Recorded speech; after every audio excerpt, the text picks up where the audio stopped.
태종 때 송반이란 사람이 있었다. 송반은 여색을 멀리하기로 소문난 사람이었다. 그는 건장한 데다 미남이었다. 그리고 여인들과 가까워질 기회도 많았지만 오히려 멀리했기에 그의 인품은 더욱 빛났다. 그런데 충청도 진천 출신으로 영의정을 지낸 바 있는 유정현 대감은 송반을 자식처럼 아끼면서 자신의 집에 기거하도록 했다. 유대감에게는 송반 또래의 아들이 있었는데 장가간 지 얼마 되지 않아 요절을 하였다. 유대감에게는 이제 7살 난 둘째 아들이 있었는데 이 아들을 가르칠 사범이 필요하던 차였다. 마침 송반에 대한 얘기를 전해 들은 유정승은 특별 과외 선생격으로 송반을 집으로 들였던 것이다. 송반은 정승의 둘째 아들을 친동생처럼 보살펴주며 그를 가르쳤고 정승에게도 마치 친부모처럼 섬기며 생활하였다. 유정승은 그를 아들처럼 아끼고 사랑했다. 마치 죽었던 큰 아들이 살아온 것 같은 착각을 할 때도 있을 정도였다. 송반은 아주 사랑스럽고 소중한 사람이었다. 세월은 흘러 송반이 대감의 집에 온 지도 1년이 다 지날 무렵이었다. 때는 꽃 피는 춘 3월. 나무는 파릇한 새싹이 돋고 온갖 꽃들이 앞 다투어 꽃망울을 터뜨렸다. 이 파릇한 봄날에 아무리 여색을 멀리한다는 송반인들, 심중을 굳게 한다는 것은 의지일 뿐.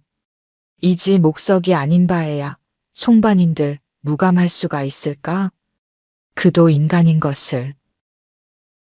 어느 날 저녁 송반은 마음도 달랠 겸 집 뒷산인 낙산에 올랐다.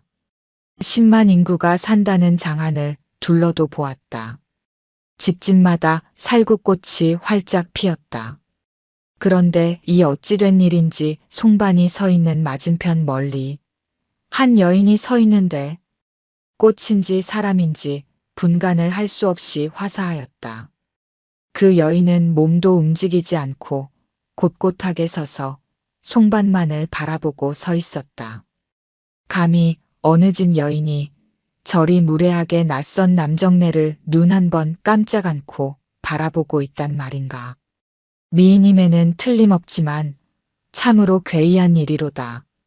그런데 자세히 보니 그 여인이 서 있는 곳은 다름 아닌 자신이 기거하고 있는 유정현 대감의 집이었다. 여인은 바로 유대감의 며느리였던 것이다. 그 여인도 참으로 기구한 운명이었다. 남편의 요절 이후 자식 없이 청산과부로 나날을 보내고 있는 중이었다. 비록 한 집에 머물러 있었지만 송반은 그녀를 단 한 번도 본 적이 없었다. 남녀가 유별하고 수절을 하고 있는 여인이니 감히 서로 얼굴을 마주 볼 수조차 없는 일이었고 가까이에도 접근하지 않았다. 송반은 재빨리 눈길을 돌려버렸다. 그리고 낙산에서 내려왔다.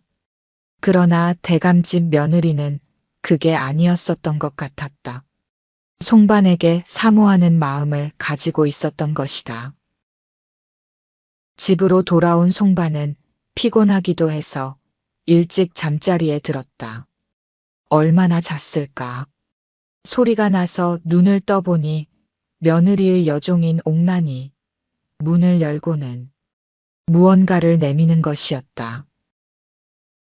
대체 이 밤중에 무슨 일이오? 여종은 마님이 갖다 드리라고 했다면서 똘똘 마른 한지를 내밀고 총총히 뒤돌아섰다. 열린 문으로 새는 달빛을 등삼아 한지를 풀어보니 칠원절구의 시가 가슴 떨리게 하였다. 봄바람에 비 내려 활짝 핀 꽃 젖는 밤에 이 어찌 마음을 누를 것이오. 오늘 밤 당신을 맞아드릴 테니 마음 편히 오소서. 송반은 참으로 좋은 사람이었다.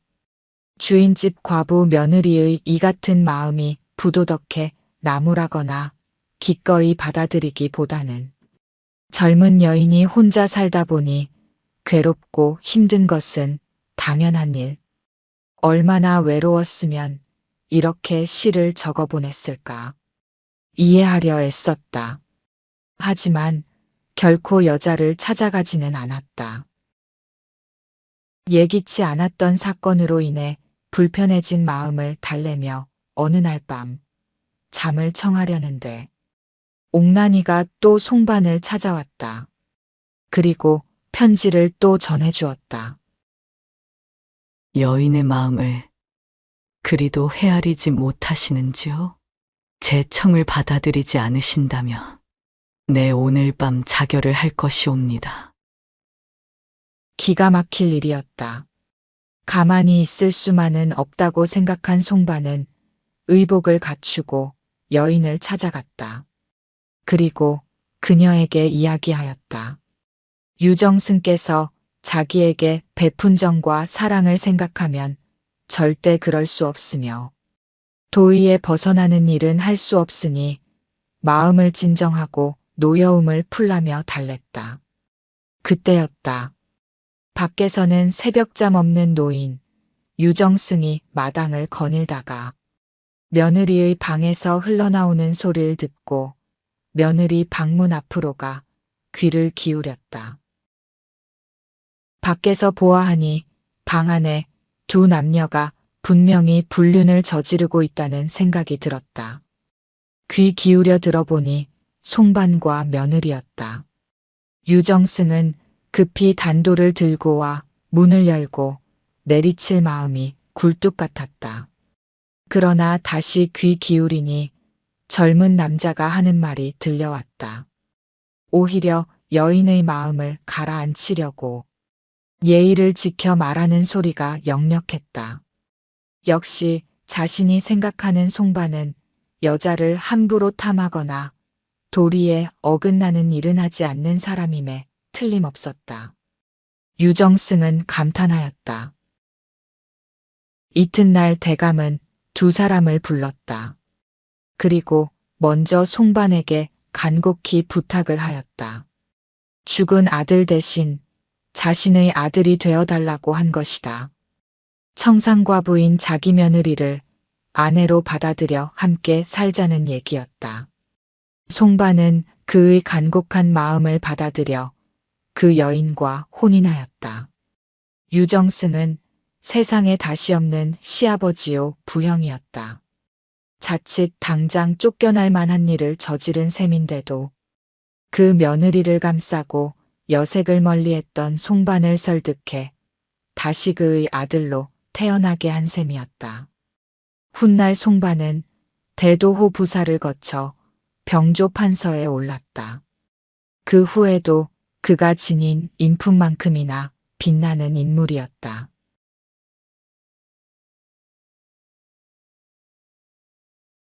옛날 아주 먼 옛날에 떡거머리 총각이 살고 있었습니다.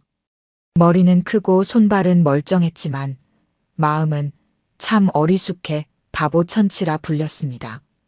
그래도 부모가 어떻게든 장가를 보내려고 마음을 쓰고 쓰다 보니 결국 장가를 보내게 되었습니다.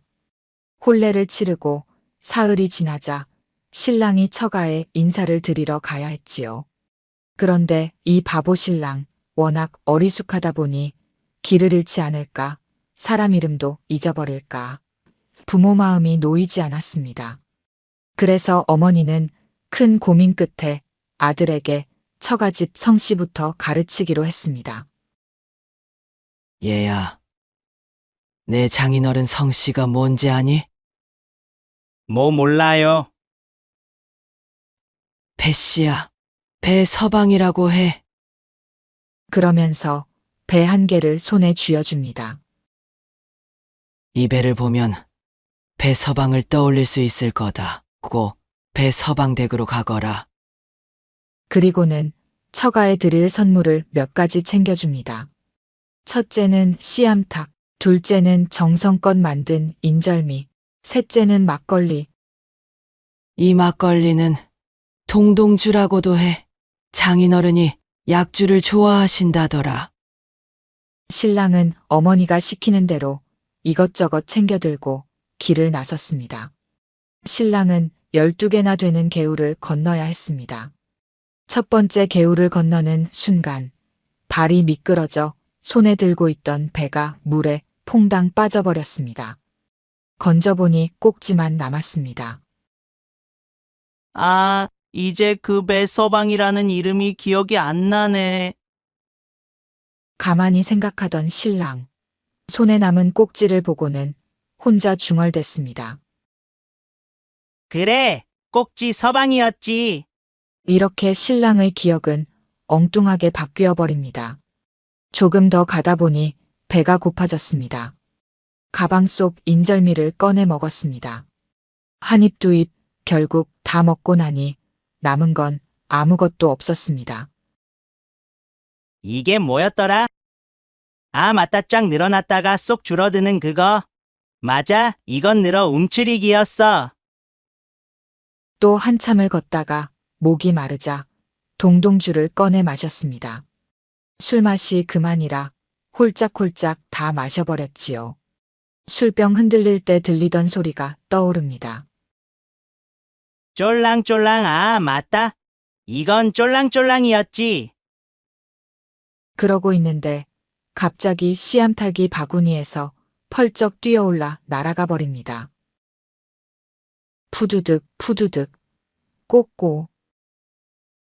그 소리를 듣고 신랑은 또 이렇게 기억합니다. 그래, 이건 꼬꼬 푸드득이었지. 결국 신랑은 배서방네가 아닌 꼭지 서방네를 찾아 헤맵니다. 하지만 그런 집은 아무리 찾아도 없었습니다. 행색이 초라한 바보 신랑이 동네를 헤매자 동네 아주머니들이 측은한 마음에 물어봅니다. 총각, 누구 찾으러 왔니? 꼭지 서방네요. 꼭지 서방은 없고 배 서방이라면 있어. 그렇게 어른들의 도움을 받아 겨우겨우 처가에 도착합니다. 장인어른과 장모님은 깜짝 놀라 물으십니다. 자네, 이 먼 길을 어떻게 찾아왔는가? 예, 물어물어 꼭지 서방댁을 찾았는데 아주머니들이 꼭지 서방은 없고 배 서방이 있다고 해서 왔습니다. 장모님은 기가 막히고도 안쓰러워 국수 한 그릇을 대접하였습니다. 신랑은 국수를 맛있게 먹고는 말합니다. 어머니, 인상도 참 잘 주셨습니다. 응? 인상도? 예, 인상도 하나 받아 먹고 왔죠. 장인은 궁금해서 또 물었습니다. 근데 자네, 빈손으로 왔는가? 아이고, 별 말씀을요. 챙겨왔지요. 그래? 뭘 가지고 왔는가? 먼저 꼬꼬 푸드드기를 가져왔는데 중간에 날아가 버렸습니다. 아, 씨암탉을 챙겨왔었구나. 그리고 늘어 움츠리기를 가져왔는데요. 배가 고파 다 먹었습니다. 아, 인절미도 있었구나. 또 쫄랑쫄랑이도 챙겼는데 목이 말라서 홀짝홀짝 다 마셔버렸지요. 막걸리까지 그래도 성의는 있었군. 하지만 눈앞의 바보 신랑을 보니 참 어이가 없어 말문이 막힙니다. 혼사는 이미 끝난 일이니 물릴 수도 없고 그저 하늘을 한번 쳐다보고 한숨만 내쉴 뿐이었습니다.